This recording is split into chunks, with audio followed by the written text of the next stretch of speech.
Hello everyone, dear students, कैसे हैं आप सभी।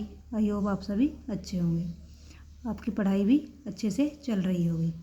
तो स्टूडेंट्स, मैं आपको टेंस पढ़ा रही थी और इंग्लिश में आज का हमारा टॉपिक है फ्यूचर कंटिन्यूअस टेंस। स्टूडेंट्स, इससे पहले के टेंस मैं आपको पढ़ा चुकी हूँ। आपने अगर नहीं पढ़े हैं तो आप पिछली वीडियो में जाकर देख सकते हैं और अच्छे से पढ़ सकते हैं। तो स्टूडेंट्स, आज का टॉपिक है फ्यूचर कंटिन्यूअस टेंस। इनकी पहचान क्या होती है हमारी। इन वाक्यों के अंत में रहा होगा, रही होगी, रहे होंगे, रहेगा, रहेगी, रहेंगे आदि शब्द आते हैं। तो स्टूडेंट्स, पहचान आपको समझ में आ गई होगी। इन वाक्यों के अंत में रहा होगा, रही होगी, रहे होंगे, रहेगा, रहेगी, रहेंगे आदि शब्द आते हैं। इसके बनाने के हमारे नियम क्या हैं, बनाने के रूल क्या हैं हमारे। अफर्मेटिव सेंटेंस हम कैसे बनाएंगे। स्टूडेंट्स, सबसे पहले हम सब्जेक्ट लिखते हैं, प्लस वर्ब हमारी होती है मेन वर्ब, जो वर्ब होती है हमारी, इसमें हेल्पिंग वर्ब हमारी विल बी या शैल बी का यूज हम इसमें करते हैं। आई और वी के साथ हम शैल बी का यूज करते हैं तथा बाकी सभी के साथ विल बी का यूज करते हैं।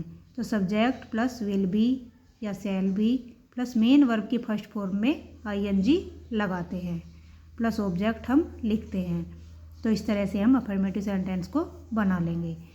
निगेटिव कैसे बनाते हैं हम। सबसे पहले हम सब्जेक्ट लिखते हैं प्लस विल नॉट बी या शैल नॉट बी। स्टूडेंट्स, हम नोट को विल बी और शैल बी के बीच में लगाते हैं। विल नॉट बी या shall not be plus main verb की फर्स्ट फॉर्म में आईएनजी हम लगाते हैं, प्लस ऑब्जेक्ट हम लिखते हैं। इंटेरोगेटिव हम कैसे बनाते हैं। सबसे पहले हम विल या शैल लिखते हैं। विल या शैल को हम सबसे पहले लिखेंगे, सब्जेक्ट से भी पहले लिखेंगे। तो विल या शैल प्लस उसके बाद हम सब्जेक्ट लिखेंगे, प्लस हम बी लगाएंगे। स्टूडेंट्स, यदि यहाँ पर निगेटिव है हमारा सेंटेंस ये वाला, तो नोट हम यहाँ बी से पहले लगा लेंगे, नहीं तो नहीं लगाएंगे। तो फिर हम बी लगाएंगे, फिर मेन वर्ब की फर्स्ट फॉर्म में आईएनजी लगाएंगे, उसके बाद हम ऑब्जेक्ट लिखेंगे। तो इस तरह से इंटेरोगेटिव सेंटेंस को हम बना लेंगे। डबल इंटेरोगेटिव हम कैसे बनाएंगे। सबसे पहले हम क्वेश्चन वर्ड लिख देंगे, इसमें क्वेश्चन वर्ड लिखेंगे, प्लस फिर हम विल या शैल लिखेंगे, उसके बाद हम सब्जेक्ट लिखेंगे। सब्जेक्ट के बाद हम बी लगाएंगे और प्लस मेन वर्ब की फर्स्ट फॉर्म में हम आईएनजी लगाएंगे, उसके बाद हम ऑब्जेक्ट को लिखेंगे। तो स्टूडेंट्स, आपने देखा कि हम affirmative, negative, interrogative and double interrogative हम किस तरह से ये बना रहे हैं। स्टूडेंट्स, एग्जाम्पल हम देख लेते हैं। हम कल अलीगढ़ जा रहे होंगे। हम कल अलीगढ़ जा रहे होंगे। तो सबसे पहले हम की क्या लगाई हमने, वी के साथ मैंने बताया आपको आई और वी के साथ हम शैल बी का यूज करते हैं, बाकी सभी के साथ विल बी का यूज करते हैं। वी शैल बी जाने की गो है तो आईएनजी हम लगा लेंगे, मेन वर्ब की फर्स्ट फॉर्म में आईएनजी।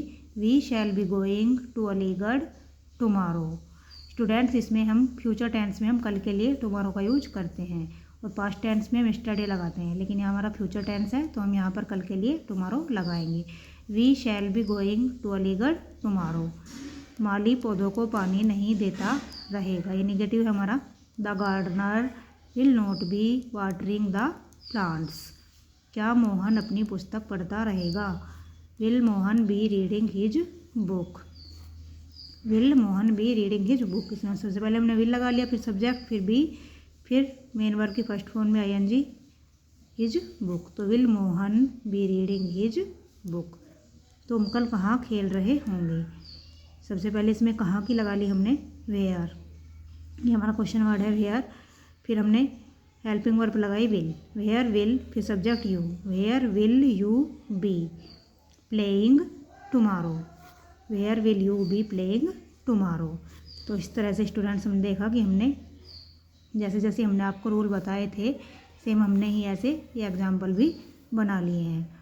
आई होप स्टूडेंट्स कि आपको फ्यूचर कंटिन्यूअस टेंस समझ में आया होगा, आपको इसकी पहचान समझ में आ गई होगी, रूल भी एंड एग्जाम्पल भी आपको अच्छे से समझ में आ गए होंगे।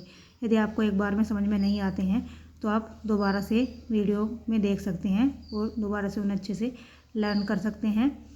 और आपकी समझ में भी स्टूडेंट्स आ जाएंगे। तो इस तरह से स्टूडेंट्स अपनी पढ़ाई करते रहिए। आपके एग्ज़ाम भी नज़दीक ही आ रहे हैं स्टूडेंट्स, तो आप अपनी पढ़ाई पर ध्यान दीजिए, अच्छे से पढ़ते रहिए और खुश रहिए। Okay friends, thanks.